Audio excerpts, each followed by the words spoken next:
Nah, oke, ini ada pertanyaan mungkin ini, ke Pak Andi, ya Pak Andi karena terkait dengan bisnis gitu. Apakah secara regulasi diperbolehkan semisal dosen punya bisnis dan, hanya dengan syarat sejauh nggak mengganggu kewajibannya gitu ya.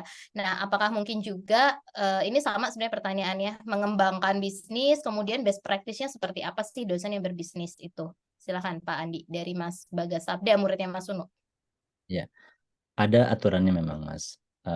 Misalnya secara struktural, PNS itu nggak boleh jadi memegang struktur di usahanya. Jadi tidak boleh jadi direktur, tidak boleh jadi CEO.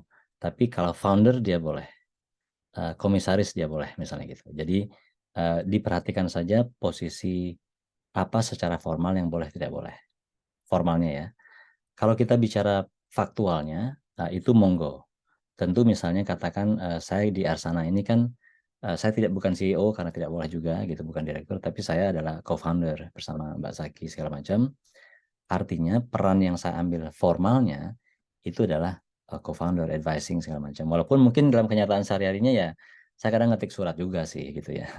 Terus fotokopi gitu. Enggak ya Zaki ya? Kira-kira gitulah. Artinya kan soal aktualnya itu bisa saja kita lakukan. Asalkan memang kalau soal soal waktu dengan kerjaan utama kan itu kita atur sendiri gitu ya. Jadi mungkin intinya begini, sangat saya sarankan teman-teman posisi apa yang boleh tidak boleh itu sangat perlu untuk dipahami dan hindari melakukan pelanggaran. Kira-kira begitu.